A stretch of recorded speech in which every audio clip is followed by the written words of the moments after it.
জায়গায় কখনোই হবে না, এটা হওয়ার কথা না।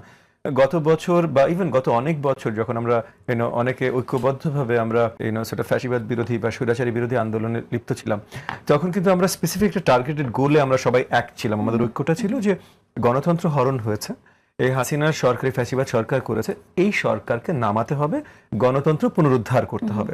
গণতন্ত্র পুনরুদ্ধার একবার হয়ে গেলে তারপর আসলে গণতন্ত্র বেস্ট কিভাবে সার্ভড হতে পারে, এটা বিভিন্ন দলের বিভিন্ন ধরনের চিন্তা। অনেকে তো এটাও চিন্তা ছিল যে ফ্যাসিবাদ নামাবো কিন্তু গণতন্ত্র চাই না। অনেকের এই ধরনের, মানে আপনি একটা যদি ইসলামিস্ট দলের কথা বলেন বা কমিউনিস্ট পার্টির কথা বলেন, আইডিওলজিক্যালি তারা গণতন্ত্র চায় না। হ্যাঁ, এখন যদিও জামাত অনেক বলে গণতন্ত্রের কথা, সেটা ভিন্ন কথা। সো তাহলে সবার স্ট্যান্স ভিন্ন, সবার ঐক্যটা ছিল ওই স্বৈরাচারীর পতন। আজকে যদি আমরা আসি যে স্বৈরাচার আবার মাথা চারা দিয়ে দাঁড়াতে যদি যায়, আমি মনে করি যে সেই জায়গায় আমরা এখন ঐক্যবদ্ধ আছি, কিন্তু বাকিটা সবকিছুতে আমাদের ঐক্য থাকবে এটা চিন্তা করাটা অবাস্তবিক। তাহলে তো সবাই একটা রাজনৈতিক দলই হতাম, আর একটা রাজনৈতিক দলের ভিতরে আপনি ঐক্য কোথায় খুঁজে পেলেন? যখন হাসিনার আমলেও, যখন আওয়ামী লীগ পুরোটা হাসিনা আবদ্ধ আওয়ামী লীগ ছিল, মানে আওয়ামী লীগ রাজনৈতিক দলও ছিল না, হাসিনার পার্সোনাল আর্মি ছিল। এই হাসিনার পার্সোনাল আর্মির ভিতরে তো এলাকা এলাকা মারামারি হতো না হাসিনা আর্মির ভিতরে। এখন আপনি দেখেন অনেক, এই যে গতকাল না গত পরশু দেখলাম যে আমাদের তরুণদের দল যে এনসিপি, তাদের পদ পদবি নিয়ে পুরো মারামারি ভিডিও ভাইরাল হয়ে গেছে।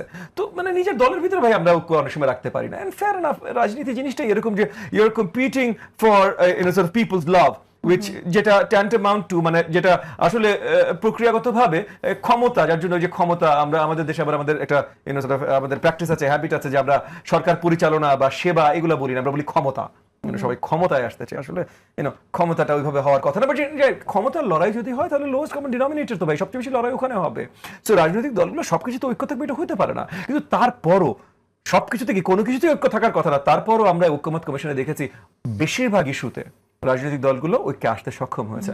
তো আমরা একটা আনপ্রেসিডেন্টেড সময়ের ভিতর দিয়ে যাচ্ছি যেখানে আর কি আসলে রাজনৈতিক ঐক্য অনেক বড়। ঠিক আছে, আপনি বলছেন যে হ্যাঁ সব জায়গায় ঐক্য থাকবে, কিন্তু একটা জায়গায় তো ঐক্য থাকবে, যে জায়গাটা ঐক্য নতুন বাংলাদেশ গড়ার জন্য, যেটা বলছেন অনেকেই যে ফ্যাসিজমকে আবার আসতে দেওয়া হবে না। কিন্তু এখানে আমি বলি, মুখে আমরা শুনছি যে ফ্যাসিজম যেন না ফিরে, আওয়ামী লীগ রাজনীতি করতে দেব না, কিন্তু আওয়ামী লীগের নেতা কর্মীদেরকে নিজের দলে ফেরানো হচ্ছে, তাদের ভোটারদেরকে নিজেদের কাছে নেওয়া হচ্ছে। এটা তো দ্বিচারিতা আমার কাছে মনে হয়। আমি চাই আওয়ামী লীগের প্রত্যেকটা ভোটার, আমি চাই সব ভোটার, জামাতের ভোটার আমি চাই, এনসিপির ভোটার আমি চাই, অন্য কোন দলের ভোটার আমি চাই। আমি রাজনীতি করে ভোটারের জন্য তাদের নেতাকর্মীদেরকেও আপনারা পাশে নেবেন। নেতাকর্মীর কথা বলিনি, এক বাই একাশি আমি নেতাকর্মীর কথা উল্লেখ করেছিলাম। আমি ভোটারের জন্য কাজ করি ভাই। সেই ভোটারের আগে কোন দল পছন্দ করতে, এখন কোন দল পছন্দ করে আমার আসা যায় না ভাই। আমি যখনই বাংলাদেশের জন্য কাজ করার জন্য প্রতিজ্ঞাবদ্ধ হয়েছে, এখন ঠিক আছে আমি সরকারি কোনো পজিশনে যাইনি, সো আমি আসলে ওপেনলি প্রতিজ্ঞা করিনি, বাট রাজনীতি আসছি মানে নিজের কাছে একটা প্রতিজ্ঞা করে আসছি ভাই যে এই দেশ, এই মাটি, এই জনগণের জন্য কাজ করব। তো এই জনগণের জন্য যখন কাজ করবো তখন ভেদাভেদ করবো না ভাই, যে আপনি হিন্দু আপনার জন্য করবো, আপনি মুসলমান আপনার জন্য করবো না, আপনি খ্রিস্টান আপনার জন্য করবো, আপনি বৌদ্ধ আপনার জন্য করবো না, বা আপনি এই পার্টি আগে পছন্দ করতেন করবো, আপনি এই পার্টি এখন পছন্দ করেন আপনি জন্য করবো না। আমি 18 কোটির জন্য করবো, এটা হলো প্রথমত।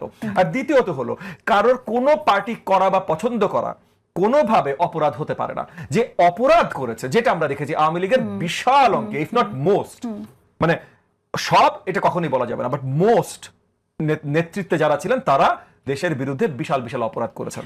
তাদেরকে যদি কেউ নিতে চায়, সেটা অবভিয়াসলি কোনোভাবেই আমরা সুন্দর চোখে বা ভালো চোখে দেখবো না, বাট নেয়ার সুযোগটা কেন পাবে? কারণ আইনি প্রক্রিয়া তো তাদের আসার কথা। কারা কতটুকু অন্যায় করেছে সেটা কিভাবে নির্ধারিত হবে সেই বিষয়টা আইন শৃঙ্খলা বাহিনীর দায়িত্ব, আইনের দায়িত্ব। অন্তর্বর্তীকালীন সরকার এত বড় বড় ডাক দিচ্ছে, এত বড় বড় কথা বলছে, আজ পর্যন্ত যেমন মনে করেন আমি আওয়ামী লীগের কথা একটু সরে আসি, আরেকটু একদম দুধভাত একটা দলে আসি, বাংলাদেশ জাতীয় পার্টি 14 মাস হয়ে গেছে। জাতীয় পার্টি আমরা সবাই জানে ভাই জাতীয় পার্টি কত অতপ্রুত ভাবে আওয়ামী ফ্যাসিবাদের সাথে সংযুক্ত ছিল।